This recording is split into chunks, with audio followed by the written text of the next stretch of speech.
Okay, hello. I think this is working. It tells me it's being live streamed. So hello, everyone. Happy Friday. Happy December, if I haven't said that already. Thank you for tuning in and being here today. If you didn't already know, it's Sam with another video for you. And I am here with author Cathy McCrumb to talk about reading, writing, publishing, and more. Hi, Cathy. Hey, How are you doing today? pretty good. Pretty good. Thanks. You look very Christmassy, or at least your background does a little bit. Yes, see, that's a tiny tree. That's cool. I did not do that. I went more with the sci-fi theme instead. But Yeah, well, okay. Sci-Fi. Who writes sci-fi? Yeah, no. Cathy is a sci-fi author, and I've actually interviewed her before in a few of these videos. Some of them had technical difficulties, so I felt bad about that. But the main reason I'm having you back here today is because Cathy just put out her second release, Aberration, which is book 2 of the Children of the Consortium series, and I actually have a copy right here. Yay! Great.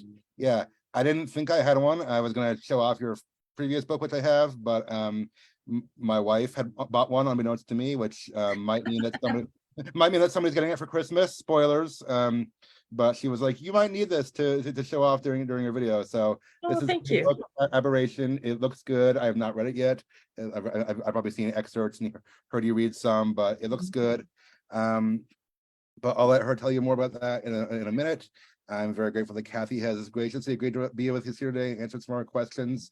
And just so you know, before we begin, I want just so everyone out there knows, I know I've had some guests on here who are at various stages in their journey, and I've done publishing in various different ways, which makes sense, which is all fine. I am still on my publishing journey. I'm not there yet, but Cathy has done traditional publishing, and she is getting noticed by some people. Publishers Weekly, who's a big deal, has reviewed both of her books now. They called her first book, Recorder, hard science fiction with heart. They said anyone who likes hard science fiction with heart needs to go grab it up. And here's a section from her second book, or from the review that Publishers Weekly wrote of her second book. They said this: McCrumb's lyrical prose and gentle insights into the heroine's gradual deprogramming valuably counterpoint the solid technological milieu. This intelligent celebration of humanity's capacity for love and self-sacrifice takes the series to impressive new heights. So Cathy is putting out great work and getting recognized for it by some big name people. So I consider this a big deal.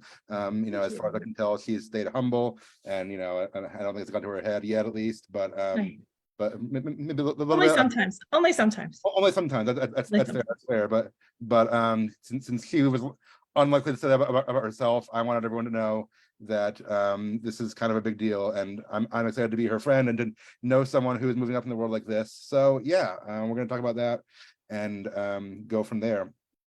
So yeah, thank you for being here. So of course, as usual, I do have some questions prepared, and I've shared those with Cathy beforehand. But let's also make this an interactive discussion. So for those of you who are watching today in the audience, if you're a fan, a reader, an aspiring author, a friend of mine or a friend of Cathy's, whatever, and you just happen to be here today, post your questions in the chat about reading, writing, publishing, sci-fi, fandom, or any of those topics, because we want to hear from you too, and we'll make this an interactive discussion. Okay, so first off, just to give everyone some context, I wanted Cathy to explain her book a little bit. So without giving too many spoilers for anyone who hasn't read it, which if you're there, shame on you. But her first book, Recorder, is still available. Without giving too many spoilers for the first book or for either book, can you tell us an overview of what's happened so far in Recorder, and then where can we expect to pick up in Aberration? Sorry, ignore my cat in the background. I was going to say, we have a pretty cat. Hi, kitty. Yes. Okay, there are cats in the book, so great. There's your tie-in. You hear that, Penguin? Yeah, he did that. She did that on purpose for helping me out. Self-promotion or something. So all cats are into self-promotion. That's my theory. Product placement? Not yes, really. there you go. So in this society, there are people called recorders who, I guess you could kind of say it as a cross between a notary and a Soviet political officer. They kind of keep track of things and record what's going on. None of them have names. None of them have families. They're all raised by this organization called the Consortium. Anyway, recorders have drones that are just kind of like giant mechanical jellyfish that kind of hover and record everything. And if they do something wrong, they're punished. Not too much of a spoiler because on the back cover a recorder, but my girl, the recorder, loses her drone in an accident and has to figure out her way through the world. But in the process of figuring out her way, how to maneuver in a society that she doesn't fit in and she doesn't belong to, she, not only is that a journey of self-discovery, but there's a journey of like, oh my gosh, there was a murder and we have to take care of that and solve the murder. But in the process of trying to solve the murder, she discovers a deeper plot, which is that someone has created a bioweapon that is designed to take down the entire consortium. I think that's not spoilery enough to say that's where Aberration picks up. So I don't want to give away too much for people. No, I get it, but that's a good, whatever publisher's summary or enough to get us to pique our interest. Yeah, it's I mean, space travel is it the future? I think it's the future. Yes. It's not stated anywhere in the books, but in my world building that doesn't make it into the books, because the whole idea that there's like this iceberg and you see like 10% and there's 90% right. below. Then 90% below is that people have left Earth and established a colony somewhere else to establish a utopia, which always goes well. Yeah, Utopias always work. Always in all of fiction ever. No. Yes, in all fiction and in real life, utopias are just the way that people can do those all the time. So yeah. So we have all that going on. There's sci-fi elements, and the character I think is really interesting because she's like I guess for lack of a better term, a human computer, or she's been trained to be that, but now she's kind of fighting against that, and the human side is coming out over the computer side. I read the first book earlier this year. If anyone wants to hunt for it, I have a review of it on my video review on my video archives or my podcast archives. So thank you. Go find it and hear what I said about the first book. It was good. Spoilers, not really, but yeah. So that gives us a little bit of an overview into the world for those who have not read the book yet, which again you should. But there you go. Let's see. Okay, Sarah asks in the comments, would you say it's a little dystopian too? Yes, I would say so. I had a really interesting discussion with a podcaster about dystopias and what they really are. It's more like I think a dystopia isn't really a dystopia unless it's a world in which things are supposed to be working, along one way or the other, but someone is running roughshod over. One group of people is running roughshod over another, and you can't get your balance. You can't stand up. But I'll leave it up to the reader to decide who's being run over by whom. Everybody has their different opinions in the books. The fun thing about Aberration is you get to see more recorders, you get to know more of them. And so to see the complexity that they are just individuals in the same organization, but they all have their different takes, their different motivations. So despite the fact that the organization or whatever has tried to make them uniform or whatever, and suppress all bias and suppress all connections, which again is a hallmark of dystopias. So there you go. But yes, yeah, okay, cool. Robert in the comments said this to say, love the description of what a recorder is. This is a terrific series that deserves to get recognition as serious sci-fi. It's well researched and a poignant commentary on the human condition. So I agree with all that. I didn't write it, but there you go. People thank you. Yeah, people are recognizing it, and you have some fans in the comments already. So that's awesome. So what does it feel like for you now, having published your second book? Did you ever think you'd get this far? What's kind of the reactions there? It's kind of funny. I wrote, when I was writing Recorder, I set off, and I've said this before, I've set off to write a 15,000 word short story and failed because I did not write a 15,000 word short story. It was going to be the longest thing I'd ever written. Well, I did hit the longest thing I've ever written. So there's that much of a success. But I was convinced nobody would ever read it. And so it's really humbling that people do, and that some people have strongly connected with my girl. No, I was thinking over, Facebook memories came up a while back, and it was like, I've hit 15,000 words in my story, and I don't think it's stopping anytime soon. No one's ever going to read this. And so, no, I didn't. How And far back was that memory? Do you remember? oh, 5 years, maybe, I think. A lot can change in 5 years. Yes. So, um, it's writing the second book was really hard. I didn't expect it to be this hard. Writing the first book took about, I think 11 months altogether. The second book also took 11 months, but it was 11 painful months, not 11 joyful months. It's very different. Thinking of how tying everything up and knowing that there's a deadline coming ahead of me. I'll put it that way. Yeah. So I'm very much a discovery writer. Okay. So I've told a couple of friends lately, and I'm misquoting someone, I don't remember who. And if you remember who out there who's listening, that was really muddled grammar, please forgive it. Somebody said this and I don't remember who, so I'm quoting someone. If you remember, shout it out. It's like driving through a snowstorm with one headlight out. Ooh. And that's how I write. And that makes me, I mean, that's what brings the story to life. If I try to plot it out, I kill it. It's gone. Okay. It's really hard to write when it's all organized. Nonfiction, no problem. Give me a Roman numeral outline. I don't even want those like mind maps for nonfiction. I just want Roman numeral 1, A, B, C. Fiction, it's kind of like wearing a blindfold and walking around the house going like this. Mm-hmm. So it's still, yeah, it's different. And you mentioned it was different this time, because I mean your first book, you don't have a deal yet. Usually you have however long you need to write your draft, then you submit it to publishers. Right. But now that they're interested, it's like you got a deadline. Got a deadline, and then suddenly I'm also thinking not only about myself and what I want, but also what when I wrote the first book, I wrote it just for me, more or less. Writing the second book, I really do have my readers in mind. Not that I'm going to,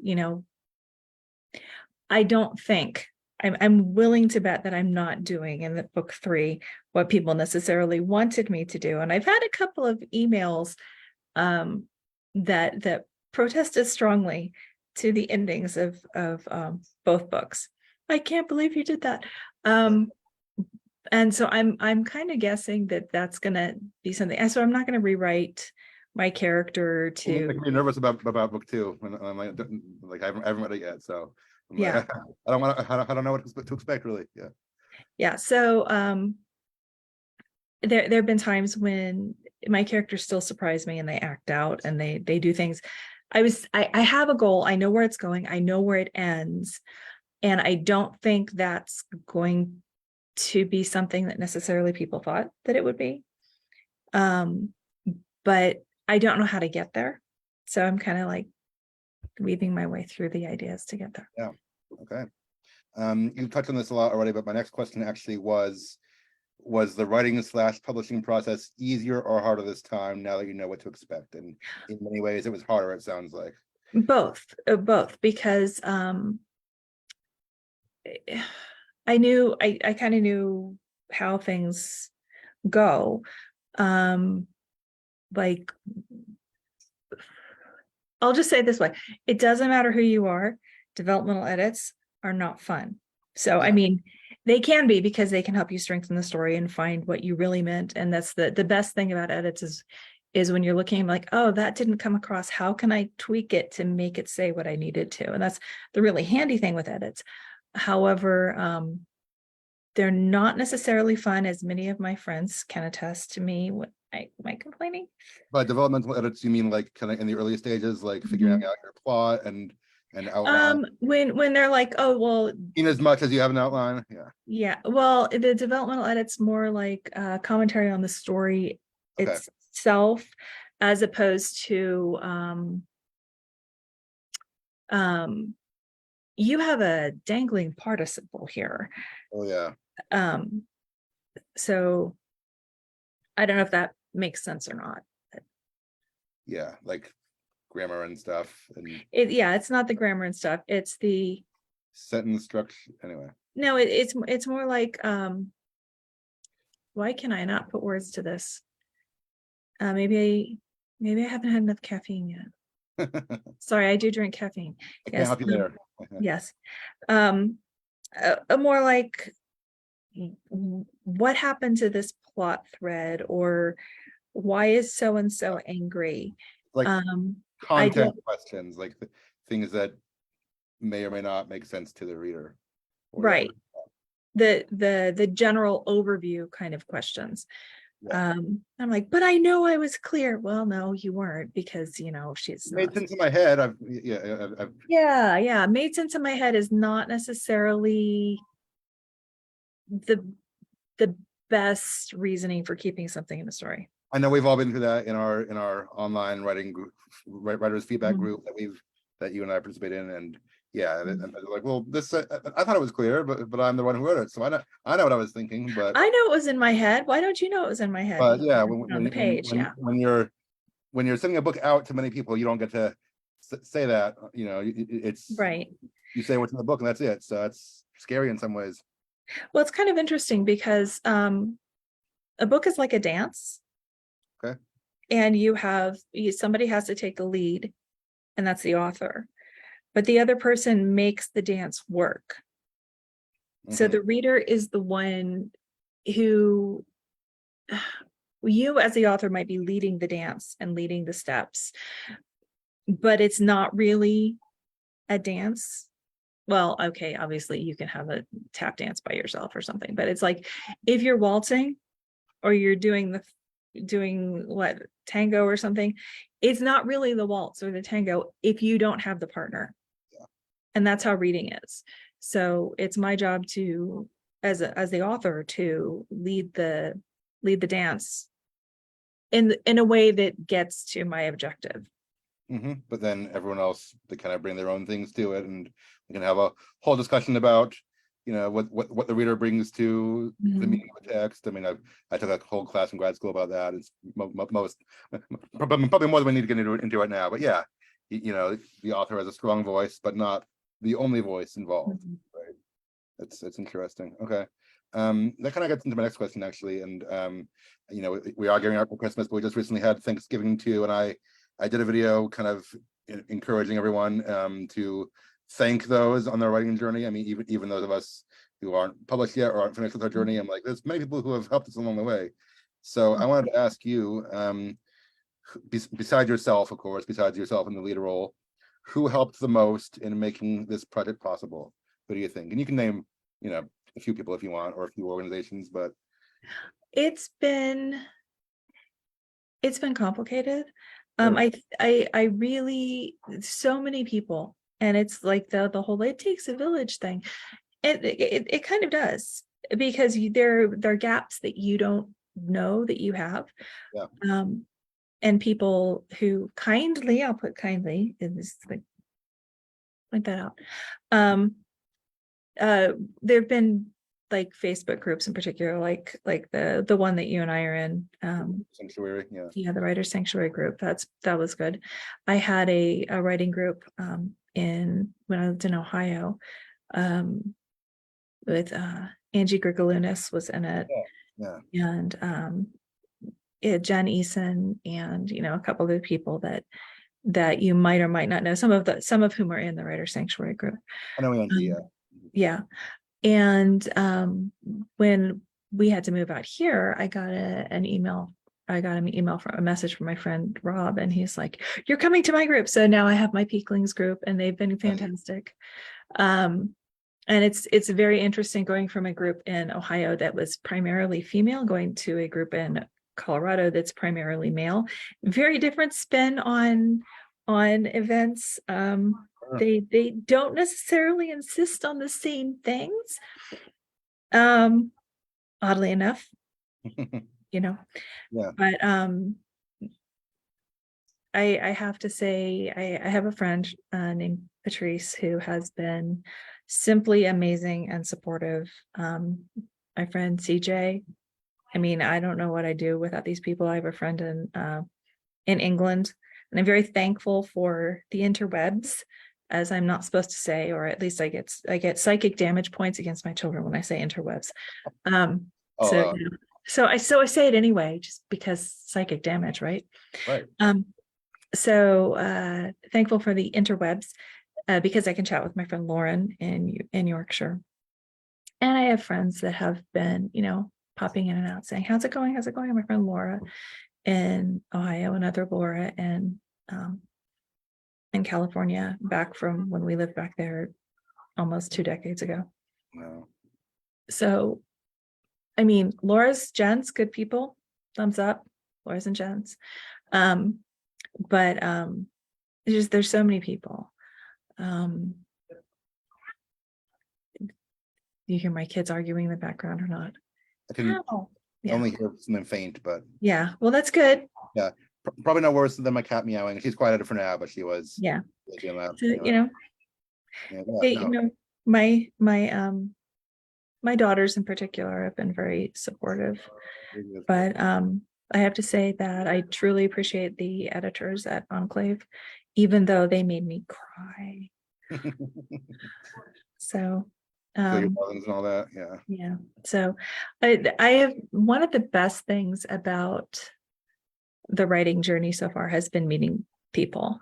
And I don't know, I could have a list. If I really listed out all the people that had helped me, my acknowledgements section would be longer than my actual books. Yeah, I was looking at the end here and I was like, I know you have a page or two of acknowledgements. Yeah, well, one of my favorite acknowledgements that I read are in a couple of epic fantasy books, and they make them interesting. So I am not as interesting as these men have been, but I try to make it so that at least if you're the sort of person who reads the acknowledgements, you're just not bored by a list that you have to suffer through. Yeah. Yeah.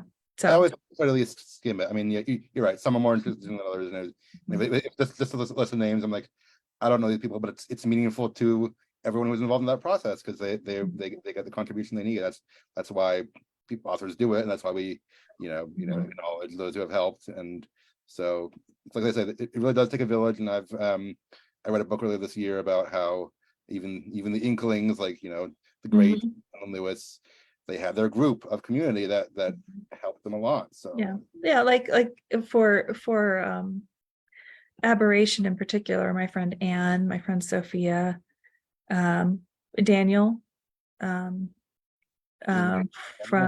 Writer Sanctuary. Martinez. Yeah. They were so helpful in just muddling through, like, okay, I wrote it all up, just give it a quick read. Does it make sense? And awesome. There are times when you think you make sense and you really don't, or when you write an action scene and the action scene goes on and on and on, and it takes you 3 writers groups to correct all of your wordiness in your action scene. Not that I've ever done that recently in the past month. Yeah, if you had, no. If I had, I would be very thankful. That's for all of you at home who are doing that, and also for me probably, but yeah. Okay, well, long list, and I know we can't get to everyone, but that's great. I'm glad you're finding that as part of your journey. That's awesome.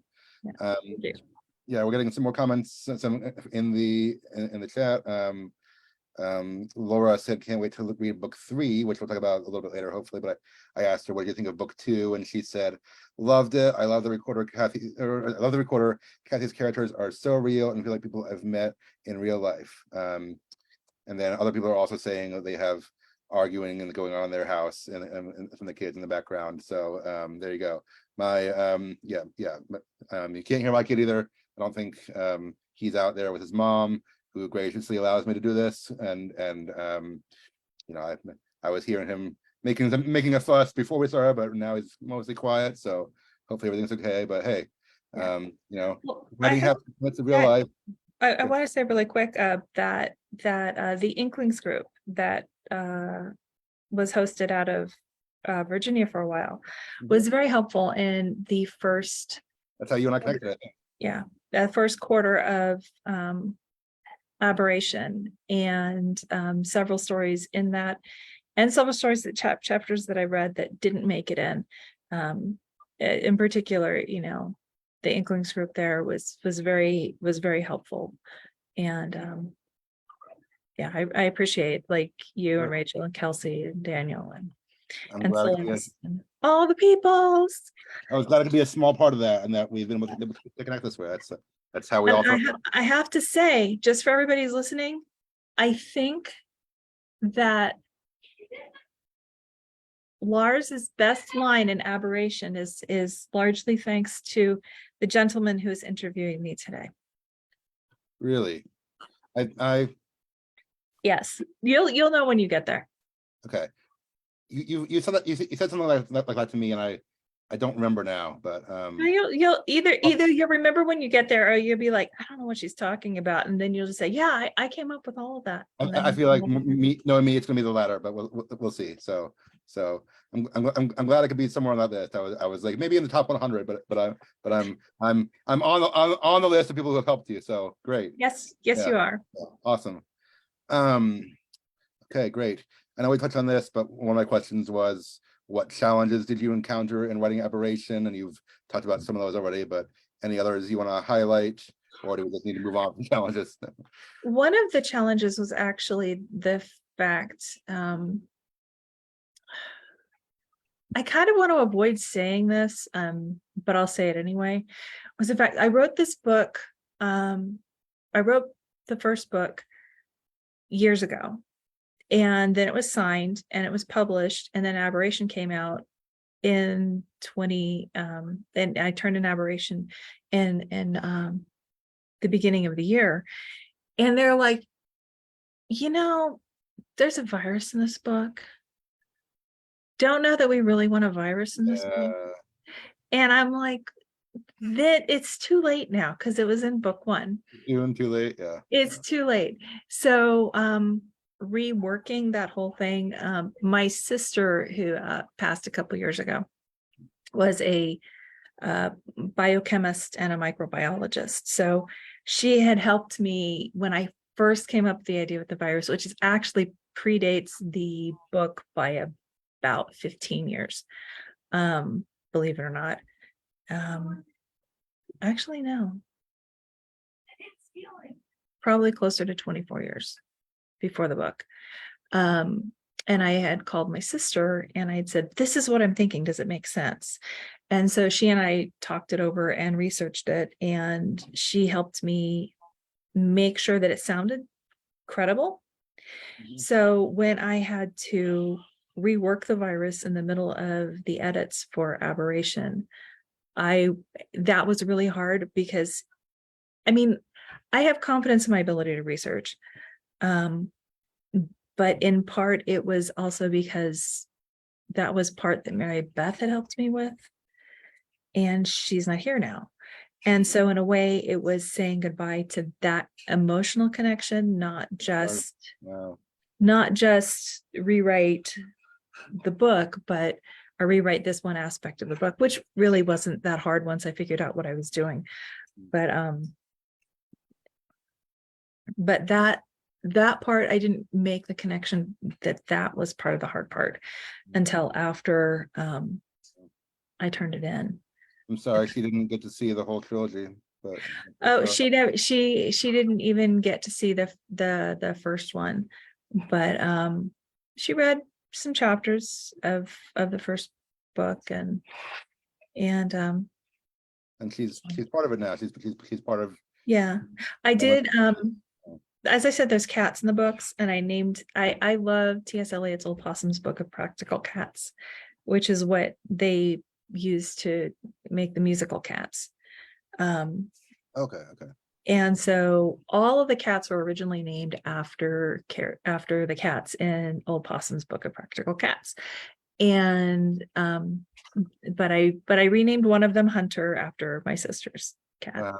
Okay. So Nice. That's so a nice little tribute. There you go. it's not much, but there you go. So, Hey, you do what you can. Yeah. That's. I gotta be honest. When I asked you about challenges, I wasn't expecting the one that personal. But thank you for sharing. yeah. That's Yeah. gives The us, other stuff was it's strictly timelines and yeah. writing on a deadline. That's really hard. It gives us a glimpse into your heart and your world. Yeah. Yeah. Okay. And then adjusting in my head before I pitched it even, I envisioned this as like 7 books and Right. trying to pull all of the pertinent information and squash it down into 3. I was wondering about that because I've heard you said it before. I didn't know if you were. I know you have a deal for 3 books. I didn't know if you're going to try to continue it after that, or if you're now just like it's 3 now. Yeah. It's 3 now. I do have a couple of stories that if we'll see. Okay. Yeah. I'm gonna ask at the end what's next for you in the recorder, but we'll get there. We'll get there. I wanted to ask, in contrast to the challenges, then, what is your favorite part of the writing/publishing process, or what was your favorite part for this book, do you think? Well, I'll tell you, one of my favorite things to talk. I talk to my characters. I know not everybody does. I know some authors that are just like, no, I sit down, I tell them what to do and they do it. And I'm like, how do you do that? What is this magic you have? And so Great secrets. yeah, so one of my problems with Aberration was that my people weren't talking to me. And so it was really difficult to try to get the right vibe and the right feel, especially when you're adjusting for things like the entirely different world that she's in at the beginning of the book, and how that stress and that tension would influence someone of her personality type. But by the time I got to the middle, there is a character that shows up, and I'm like, he's not supposed to be in this scene. And I'm sitting there and I'm typing, right? Type. I'm like, what are you doing? Get out. Type. And get out of the room. And he's not listening to me. I'm keeping on typing. So I'm like, get out of the room. Don't touch that. Don't touch that. Put that down. And I'm still typing it, right? So my husband walks in the room and he's like, and I'm still over here, type. What are you doing? Don't do that. Put it down. I said, you're not listening. Stop it. And my husband walks in the room and he looks at me and he gets this funny look on his face. I'm not even going to try to replicate it. And he slowly backs out and closes the door as I'm sitting there scolding this particular character. That sounds like when my wife talks to herself, and I never know if it's directed at me or not. So yeah, so he's just like, so that's when my characters act up and they're not supposed to, or there's a sudden turn. There was one character who was supposed to die in this book, and my friend Anne threw a fit and was correct, and so he is not dead, and he remains not dead. Thanks, Anne. You're saving lives over here. Yeah, so shout out to Anne for saving Edward's life. So Okay, good to know. yeah, so he's not dead yet. No, I don't know. But okay. I'll be in so much trouble. She has threatened to write a book and kill off one of my favorite ones of the characters that she's written, if I so much as do something wrong with this one. So there's pressure here. If Edward dies, blackmailed, guys. We riot. Yeah. We used to have a saying like that at Inklings. I think it was, if Quinn dies, we riot. For Kelsey's story, but anyway, that's funny. Okay.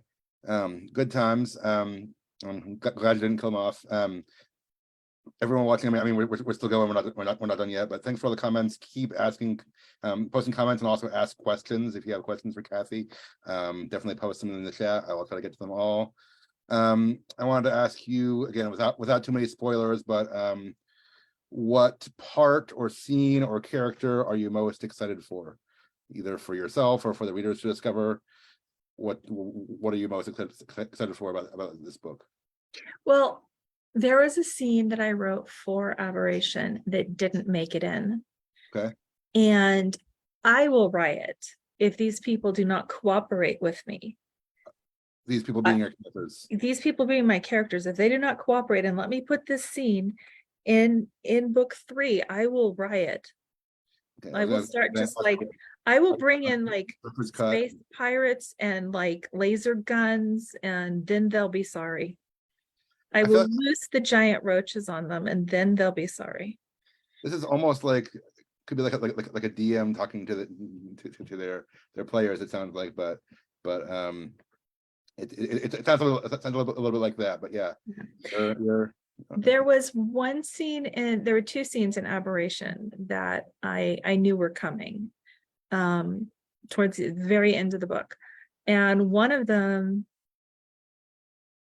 I knew was coming from from in Recorder when you first meet Kylie. At that point, I think within the next chapter, I knew this scene at the end of Aberration was coming. And I knew it. I knew what it was. I knew it would happen. I did not expect it to get to me. Okay. And I was a mess when I wrote it. There was another scene that I knew was coming as soon by the last chapter of Recorder. As soon as I wrote that chapter, I knew this chapter was coming. Mm-hmm. And when I wrote it, I was a mess. Okay. I mean, it was really hard to write because I needed to capture the motivations and make sure that I had and backtrack and make sure that I had put all of those motivations in throughout the whole book, and they're there. But it was I was not looking forward to writing either of those. The book did not end where I expected it to. Mm-hmm. And that was different in a sort of different kind of way. I'm really looking forward to in book 3. I'm looking forward to the epilogue. Okay. Because Which will I be want to the have end? a prologue at the beginning of the series and an epilogue at the end of the series, and no logs in the middle. Big So, sandwich in the middle. Okay. yeah. And I'm really looking forward to writing that. And I have it mostly written, but I want to make sure that it flows in with the rest of the books. I understand that. I have scenes in my head, and I'm like, I just need to get there, and I want to write it out. Sometimes I'm tempted to go out of order and just write those first, but I don't do that. Or if I did, I'd have to change it a lot. But Oh, I write things first when they occur to me because I don't trust my memory. so I write like thick outlines, so I at least have the idea written down, but not the full scene. Anyway, Laura said, I really hate those roaches. I think we all do. She also said it didn't end where any of us expected it to, and I'm still mad. So you're getting some hate mail from the audience. Yay! Thank you. I guess it means you're doing something right. I don't know. Either something right or something really wrong. So are invested in this story. That's what we're getting from that. Yeah, whether it's right or wrong, you'll be the judge. I can't comment because I haven't read it yet. So yeah. Which is actually kind of handy because then you can ask questions that I can be objective for now at least. Yeah, I'll get to it. It's definitely on my list in the new year. I have to make lists now of which book. I mean, my TBR pile is so big. I mean, I have to outline beforehand which books I'm going to prioritize this year, and then I'm like, I want to fit in more books than that. But anyway, that's neither here nor there. yeah. And one of the things that I have a problem with, I love science fiction. I can't read science fiction. They're like, read what you're writing about. I can't. Not while I'm writing it. Yeah, I can't. makes sense. So historical romance and fantasy and mysteries it is. There you go. Yeah. In what ways are you like the Recorder, and in what ways are you different? There's a question for you. I hate seams. And like socks drive me insane. Like the seams at the toes of the socks, if they're crooked. That's I know for a fact that I haven't had her obsess over that, but I know for a fact that she would. Little details. Little details. I think the recorder is it.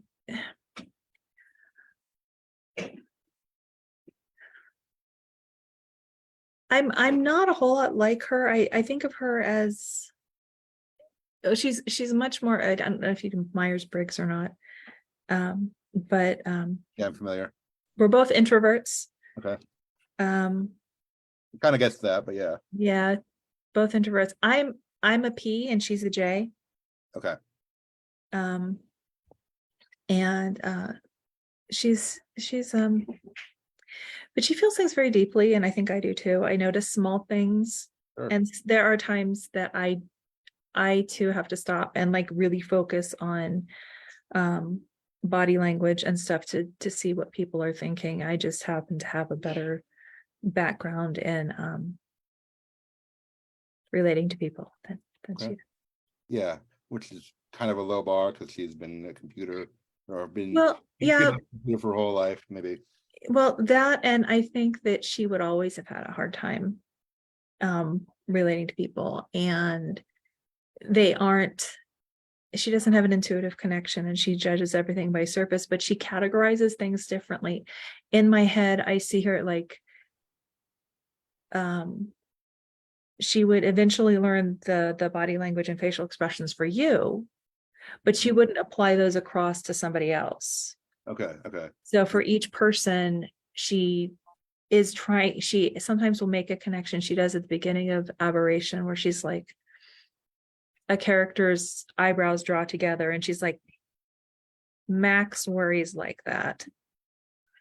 And so she's making the connections, but they're very, very few. So somebody will narrow eyes and she can't tell whether they're thinking or whether they're judging, or That's I interesting. usually can, but there are days, right? Sure. Sure. We all have days. Yeah. Yes, I get it. Okay.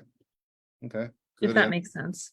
It does. It does. And it gives depth to your character. I mean, we knew she was someone who notices details, and at Mhm. least at the beginning, maybe has a hard time with emotions and with processing, with reading those things. And Yeah. we knew she was that character type, but you've Yeah. given detail to it. That's good.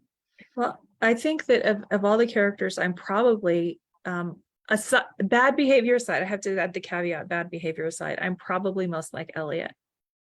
Okay. Okay. Good to Yeah. know. Yeah. I remember Elliot from the first book. Yeah. Yeah, Elliot behaves badly. I thought about adding subtitles, like, what is it? I was like, chapter 23, Elliot in behaves which Elliot behaves badly. But old I just, fashioned books do that a lot. No. yeah. So I decided that probably wouldn't fit the sci-fi feel as Not much as very maybe modern. Yeah. Yeah. as much as Palace Station. Right. Personal, was it designation personal recorder or personal identification number Zeta 4542910-9545 Epsilon. Palace Station 478.06 or 0.02, 0.06, 0.05, that probably feels more sci-fi than Yeah, a little bit. in which the recorder accidentally lies to Nate, kind of thing. What you need to do is release a director's cut with one all the deleted scenes, and two of your commentary. Movies can do that. Why can't books? I'm starting a movement. Actually, when I have some extra copies of Aberration, and I'm thinking of going through and annotating and writing notes on the side. It'd be awesome. So maybe Okay, who knows? I might have one of those in the new year and put it on Instagram or Facebook for a giveaway. Might, don't know, not promising. Okay, that's pretty cool. Yeah, it's cool when authors can do stuff like that. What are you doing now for marketing / engaging the audience? I know that's these days it's a part of every writer's job. You Crying silently into my pillow at night. Hey, you gotta start somewhere. Gotta start somewhere. Being authentic. Yeah. Yeah. I don't know. Right now, my website is in serious need of tender loving care. I started a newsletter and realized I needed to have a post office box, so that's going to have to wait until next year. So I stopped the newsletter. Okay. And I'm mostly on Instagram. I have my Facebook author page that Yeah. honestly is more fun to me because I could just post stupid memes and I could say something and I don't have to take a picture and pretend like I'm good at it. That's how Um, I'm new to Instagram. One of my other authors who I interviewed, I think Heather convinced me to try Instagram, and I was like, "How does that work for authors?" And I'm still figuring it out. But well, I you know, think that Instagram actually for me has been more a way of like connecting with people. yeah, Um, I don't see it as a vast marketing platform. I see it as a way that, I can check in on people that I get to know even only vaguely on social media. And you're having a bad day. I can say, hey, have a good day. Cheer up. I'm praying for you, or just send heart emojis or something stupid like that, but which isn't really stupid because I do care. And no, I building like, audience. I mean, and going on something you said earlier. Building audience or building connections is an important part of the writing journey, and even the marketing journey. I know that makes it sound a little cynical. I've done some cursory research into marketing, and you have to, build relationships and stuff like that, and you don't want to be in it just for the mercenary side. And I know you're not, but it is important. It is how we make ourselves known to other and trusted to others. So well, I'm not, I, one of the things that I read about when I first started reading about marketing, because like as I said, I signed with Enclave and had nothing. I think I had like 50 people following me on Facebook because that's a great platform. You should always do that. Have your stuff set up first. That's just a hint. Had no website, had no newsletter, still don't have a newsletter, don't have a blog. I have my personal blog. And so it was just like it felt being thrown into a lion's den. And I had to figure all this out while I was writing a second book, while I was working on edits for the first book, which is like, by the way, it's like I'd always done edits for myself. I'm like, well, I'll finish this in like a month and a half. No, you have like 2 weeks. You go through everything in 2 weeks and fix it, maybe 3. And that is really hard when you still have to mom, you still have to do dishes, you still have to, I homeschool my younger kids. And my daughter right now has some special needs. When you pile all that on, it's like, how do you figure it all out? But one of the things that I had read was that when you're doing marketing, it's like you have to pick a persona. You have to pick a persona that's you. And I'm like, you know what? How about this is my persona? yeah, And no, I don't have the time or the energy to come up with a fancy version of me. So my persona means that I just wear mascara. And I accidentally wear black when I have gone out and done things because all my nice clothes are black. And I realize, oh wait, that's now my brand is black clothing. So I'm like, yeah, all right. So that's as deep as like my it's okay. marketing reaches have gone. But I think Not that, next year. but I like people. Yeah. Sometimes I like them from a distance, and sometimes I like cats more. Um, sorry, true story. Sometimes I did like cats less. We don't have any cats right now, but we used to. And sometimes, if you have cats, you know what I mean? Some days you just don't like cats I've at met all. some nice cats and some other. The Yeah. cat now is nice. Cat I grew up with, less so. Well, RP. Yeah. Yeah. So, but to me, the whole marketing thing is like, I just have to be me. And No, it doesn't sell as many books as some people do. I don't have, big prize giveaways. Um, I don't have, fancy ads and marketing. no. Um, but, you You're know, making connections with people. but people are what matter to me. Yeah, that's awesome. I mean, it'd be really great to be a New York Times seller, but that that I can wait. Maybe next year. Yeah, I Maybe. know. Um, I know we said this kind of sarcastically earlier, but I was like, I actually do think being authentic is the persona people want. So I'm like, I mean, I get what they say when they say you need a persona, but it's like, people don't want this soulless person talking to them. They want, if they're on your page, they want to connect with a real person, and they want you to be you. And hey, look at you, you're you. Yeah, what do you know? And I take bad pictures. yeah, I mean that includes kids Mhm. arguing in the background and all, because I mean they know you have a real life, and I think I think people want to engage more with a real person who does not have it all together. Not that you don't, but Oh, I don't. well, I know, I have a trademark on not altogether. I know, but I own the saying that, yeah, copyright on not altogether. yeah, People, how do you do it all? I'm like, badly. but I think that's, I mean, from my limited knowledge, that seems to be in these days, or it's people want to be authentic and transparent about that, which is great for I us. mean, I Because guess they're if all, you're yeah, gonna be like trendy, you might as yeah, well be trendy and be your, yeah. exactly. There you go. Okay, great. And while on this topic, I know we're coming to our time close-ish, but I wanted to just throw out a plug. It's not for me actually, but not directly, but I use ConvertKit for my newsletter, Mhm. and for an address, they let you put their address, so I'm not giving out my own address, Ooh. their corporate address. So I'd recommend it to people. I've had a good experience so far with ConvertKit. I know some people have gotten really big on it. I believe it's free for up to 1,000 followers, and spoiler warning, I'm not at 1,000 followers yet, but anyone who wants to can sign up to my newsletter and help me get there. But I'll throw You're that gonna out. drop it in the links or drop it below. It is in the links already, I believe. It should be in the description. The link has like the words chipper maker and some numbers, but you can go there and sign up for my newsletter if you want to, and get weekly updates and weekly videos from me. But this is not about me. I do recommend ConvertKit for you or other authors who want to use it, because it's been good for me so far. All right. So there you go. Okay. Anyway, what we've touched on some of this already. What do you hope readers will get out of Aberration? To me, the whole series is, and I've said this before, so if I'm being redundant, Lady Redundant Woman is like one of my alter egos, not really because she's on Word Girl, but so yeah. Hold on.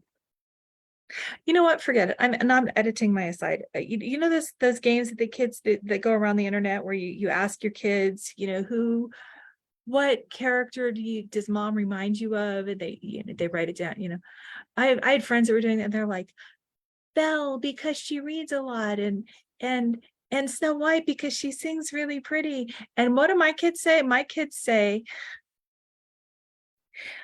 Lady Redundant Woman and Dr. Toot Brains from Word Girl and Doofenshmirtz from Phineas and Ferb. So yeah. So anyway, so Lady Redundant Woman. Okay, so my Lady Redundant Woman said, um, I've always said, even when I was writing this for me, that it is a love letter. The series is a love letter to people who feel left out, to people who are on the fringes, to people who don't fit in. And it's kind of funny that I thought that even when I was writing it just for me. Yeah. I wasn't writing it to me, I was writing it for me, but also for someone else. And that's what these books are for. I want people to feel like they're not alone. To there's a difference between optimism and hope. Yeah. Optimism is looking at the puzzle pieces and determining that you're going to believe that it's going to fit together. And hope is more like looking at the puzzle pieces that don't fit together and believing there's a bigger picture. I like that. And that's what I want. And if you can have a good time while reading it, that's even better. Great. So Yeah, thanks for sharing. What's next for you and for the recorder? I know we've hinted at book 3. I know you're working on book 3. Can you give us any updates on that? book 3 is a bear, kind of like the way I had to stop in Aberration and just rewrite the bioweapon. After I got the Aberration edits back, they're like, well, maybe not X. So I called up and I had a long discussion with the developmental editor at Enclave who's doing this. And I scrapped 85,000 words Wow. and pretty much started over. I siphoned out as much of that as I could. And I think I pulled out 40,000 or 20,000 words in scraps from that 80,000. And I'm going through, and as I'm writing book 3, I'm finding, I know that doesn't fit. That doesn't fit. That doesn't fit. But I will not let them get away with not letting me have that one chapter. Period. They do not get to not, they do not. You need that one. Yeah, that chapter remains. Pirates. Yeah. And send in the Sith Lords and the dragons and everything. But getting through book 3 and then possibly sleeping for 2 weeks. Okay. Great goals. And I have a couple of short stories that I do intend to write for lead magnets, or that's what you call them, right? Reader magnets, whatever. So. But I have a couple of free stories, one of which is I've started, and I probably shouldn't have. I should probably be focusing on book 3 instead of writing the story of, if you read book 1, you hear a little bit of Nate tells the recorder part of his childhood, and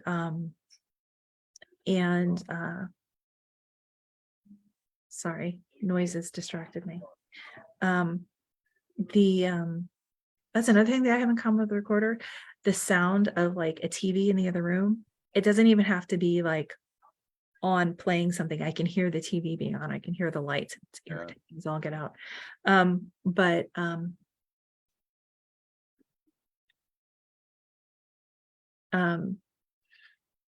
So these short stories are in the same universe? They're in the same universe. Like it's a short story of cool, awesome. of another recorder's point of view, watching Nate grow up.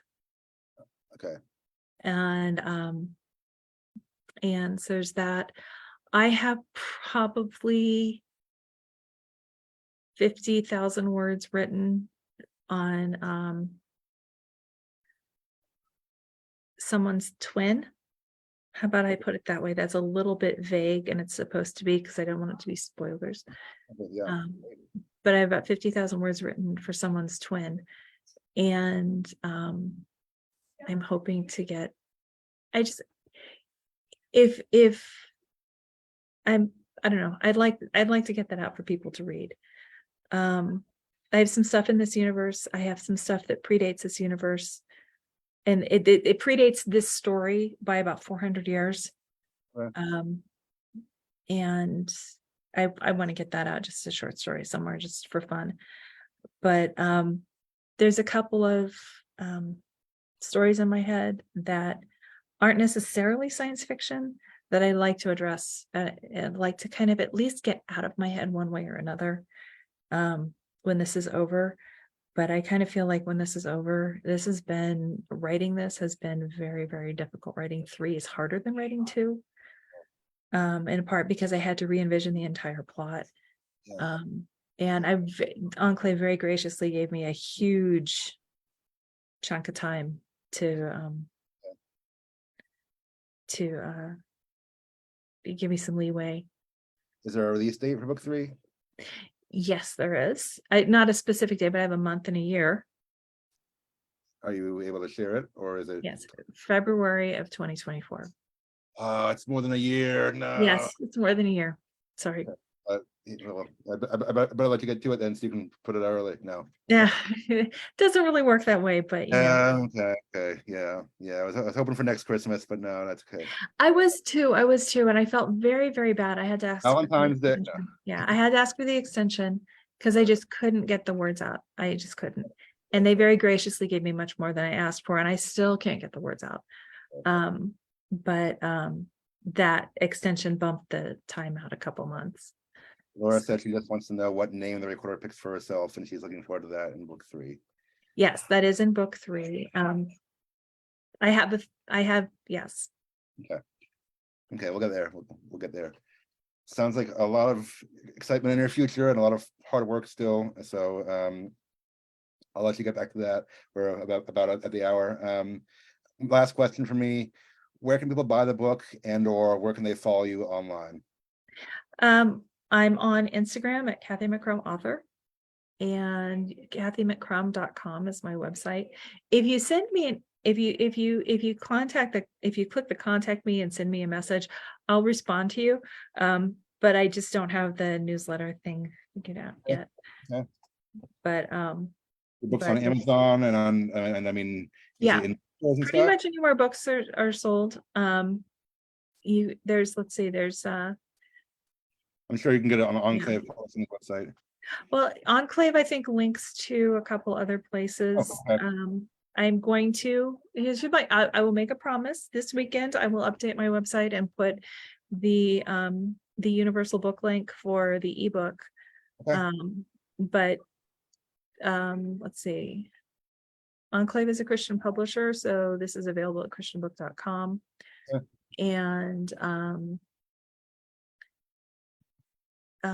Amazon and Barnes and Noble. I think you can order it through there. It's awesome. So yeah. It's not hard to go find it, so go buy it. No, you can find it just about anywhere. Yeah. So CathyMcCrumb.com, all that stuff. So go follow Cathy, buy both books, and yes, buy both books, please. Give them out as presents to all of your family and friends. So yes, and as I said, if you don't like science fiction, for some reason you tuned in, I don't know why, but supposing you don't like science fiction, but supposing you know someone who does, and I'm willing to bet that you do, then this is one woman that I talked to said that this was a lot like, had kind of like Stargate vibes. Okay. There's no gate travel, just gonna make that clear. But it's more about the team and the people than it is about this giant overarching story. Even though there is a big story, it's just a lot of it is people and relationships. Yeah. Hard sci-fi with heart. Yeah. So awesome. Cool. Well, Cathy, thank you so much for being here today. Thank you for having me, Sam. It's fun. For answering our questions and just sharing a little bit of your world and your heart with us. Thank you everyone who tuned in, and made this a lively, interactive discussion. You're here to support Cathy, so I appreciate that. You can, as always, like my page, Samuel N. Harris, for future discussions and content for writers, or sign up for my newsletter, which we've already talked about, at the Trippermaker link in the comments. When you sign up, you'll get a free sample of my story, Fractured Heroes, if you like superhero stories. A few that are also, I think, have heart. They do.